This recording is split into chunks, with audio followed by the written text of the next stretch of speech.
of Education Office Administration, Faculty of Economic and Institutional Learning Theory. This video was made to complete the mid-semester exam replacement assignment in the learning theory course with the lectures Miss Durindar Puspasari SPD MPD and Bisruri Nurul Aini Wulandari SPD MPD. We from Group 2 consisting of Aziza Naila Nur Zahra, Friska Amatita Putri, and Yuliana are working together to discuss the theory of behavioral learning. So, without further ado, let's get started. To get into further discussion, let us introduce ourselves first. First, there is Aziza Naila Nur Zahra with name 25080314115. The second one is there Friska Amartita Putri with name 25080314293. The last one is there Yuliana with name 25080314278. So we have to explain what the behavioristic theory means. The first one is introduction.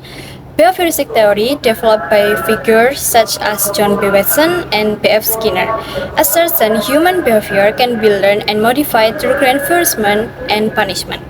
The behavioristic approach is highly relevant in education because it provides a clear and measurable basis for designing effective learning strategies. So for the next is understanding behavioristic learning theory. According to M. Tobrani, is the expert for belajar and pembelajaran. Learning and learning theory not only provides an understanding of how the learning process occurs, but also help teachers in designing learning strategies and methods that suit the characteristic of student. Meanwhile, Rusman, the expert for the book Model-Model Pembelajaran, emphasized that professional teachers are not enough to master the subject matter, but also must understand the theoretical foundation underlying the learning model. With a good development various learning theory, teachers can develop various learning models that are innovative, creative, and in accordance with the time. So based on the underlying principle of behavioristic learning theory, there are several reasons why this concept needs to be developed in the world of education. The first one is scientific basis. Scientific basis provides a clear and proven foundation for learning practice. The second two is improve learning quality, make teaching and learning strategies more focused and effective. And the third, adaptive to the time, adjust to social, cultural, and technological change. And the fourth is encouraging teacher professionalism, as explained by Rusman, the expert for the book Model-Model Pembelajaran. Professional teachers not only master the subject matter but also understand the theoretical basis of the learning models they use. And this is mean that mastery of theory makes teacher more confident and assured in their teaching. Basic principle of behaviorist theory. Kidney and failure are cured. There are 6 principles underlying behaviorism theory, namely 1. Reinforcement and punishment. Emphasize coercion and punishment, whereby every individual in behaviorism theory will be motivated to solve problems when they are in a coercive situation and must solve them due to the threat of punishment. 2. Primary and secondary reinforcement, whereby these stimuli will emphasize the individual's primary needs and the individual's own needs. 3. Schedule of reinforcement, a set of rules that determine when or how often a behavior will receive reinforcement. 4. Contingency management, where each individual will be given a rewards principle after a learning process have been complete. 5. Stimulus control in operant learning, where a stimulus can occur freely due to the influencer to stimulus that triggers control over something. 6. The elimination of response, a principle in this theory that if there is a stimulus must be removed or eliminated due to unwillingness and the desire to produce a different response. There is also principle from Harley and Davis, namely 1. The learning process will run smoothly if learners are proactive in learning activities.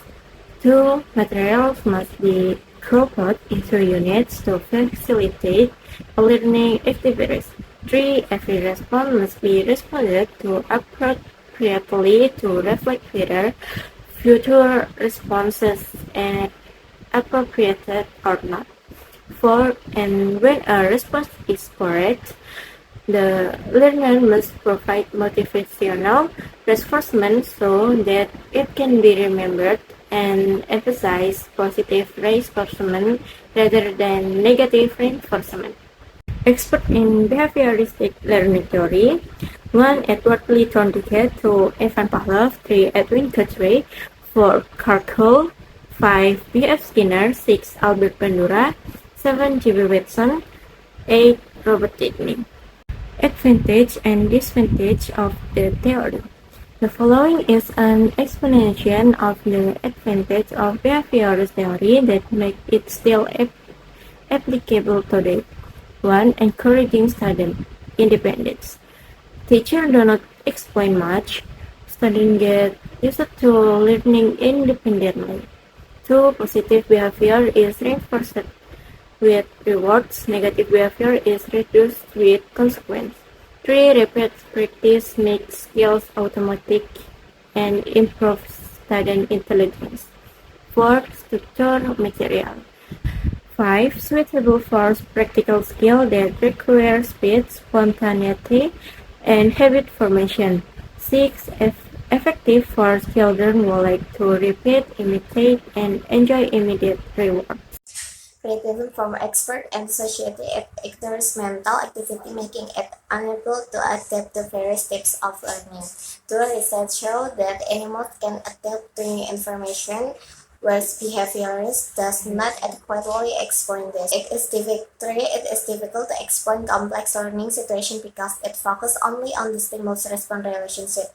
4. It cannot explain difference in students' emotion even when they experience the same reinforcement.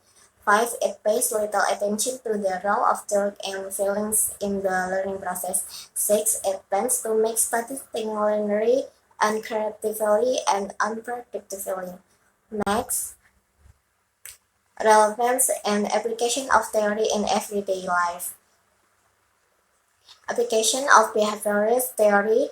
1. Stimulus-response-based learning. Teachers provide stimuli in the form of question, interaction, or exercise. 2. Reinforcement. Rewards, grades, praise, small gift are given when students respond correctly. 3. Drill and practice materially is delivered through repetition and routine practice to create automatic behavior. 4. Measurable and structured learning. The learning process is directed toward specific targets, the result of which can be observed and measured through change in student behaviors. Practical example of behaviorism. Theory application. 1. The teacher gives a reward or praise when the student answers correctly. The student is motivated to repeat the good behaviors. These practical examples make students even more excited to learn. Let's say that is a child who excels in sport. However, he is also a child who is lazy to do his tasks because of his bias in participating in the competition. For this reason, the teacher must provide a method from the behavioristic learning theory, namely giving reward to our greater grades if he is able to complete the task on time after the reward. Finally, the A begins to be excited again to do the task because he will get a reward if he completes it. 2. Like punishment such as reducing. Discipline points if students are late to class so that undisciplined behavior is reduced. In behavioristic theory, it is very thick with the act of giving punishment to produce a deterrent effect. For example, B is a child who often skips teaching and learning activities just to go to the canteen. For this reason, the teacher will give penalty points so that he cannot take the exam, which will harm himself. After that, slowly this student will reduce their habits and be more active in doing teaching and learning activities. 3.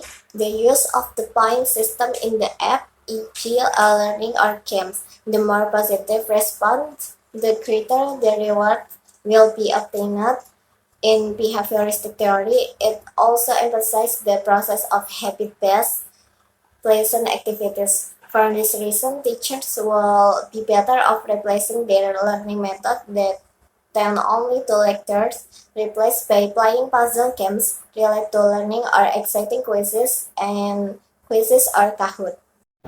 So for the material we have to explain before, we can conclude that in the implementation of behavioristic learning theory in school, the most important thing is input in output in the form of responses. With an active stimulus and response process, behavioristic learning theory can automatically be applied effectively. It is very suitable for students who prefer passive activities in the class to focus more on the process of solving material. Not only that, the provision of reward and punishment is also an important aspect of behavioristic theory to form good and new habits for students. Although behavioristic theory is effective in shaping concrete and measurable behaviors, it also tends to be passive and is considered to ignore the active and creative nature of students.